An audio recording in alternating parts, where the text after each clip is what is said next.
জন্মগত বেয়াদব হয় না, শ্বশুর বাড়ির নোংরা রাজনীতি আর অমানসিক আচরণেই একটা শান্ত মেয়েকে প্রতিবাদী হতে বাধ্য করে। যে মেয়েটা বাবার বাড়িতে 18 বছর থাকার পরেও এলাকার মানুষ খারাপ বলতে পারে না, সেই মেয়েটা শ্বশুর বাড়িতে যাওয়ার 1 মাস পরেই বেয়াদব অসভ্য খারাপ দাবি করে। তাই স্বামীদের বলছি, একতরফা মা বোনের কথা শুনেই স্ত্রীর জীবনটা জাহান্নাম বানাবেন না। অভিযোগ পেলেই নিজের স্ত্রীর বিরুদ্ধে যাবেন না, বরং ঠান্ডা মাথায় যাচাই করুন। মনে রাখবেন, বিনা দোষে স্ত্রীর 1 ফোঁটা চোখের পানি পড়লে সেই অভিশাপে আপনার জীবনের কখনো শান্তি আসবে না।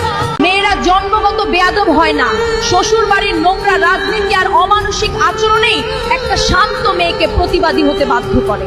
যে মেয়েটা বাবার বাড়িতে 18 বছর থাকার পরেও এলাকার মানুষ খারাপ বলতে পারে না, সেই মেয়েটা শ্বশুর বাড়িতে যাওয়ার 1 মাস পরেই বেয়াদব অসভ্য খারাপ দাবি করে। তাই স্বামীদের বলছি, একতরফা মা বোনের কথা শুনেই স্ত্রীর জীবনটা জাহান্নাম বানাবেন না। অভিযোগ পেলেই নিজের স্ত্রীর বিরুদ্ধে যাবেন না, বরং ঠান্ডা মাথায় যাচাই করুন। মনে রাখবেন, বিনা দোষে স্ত্রীর 1 ফোঁটা চোখের পানি পড়লে সেই অভিশাপে আপনার জীবনের কখনো শান্তি আসবে না।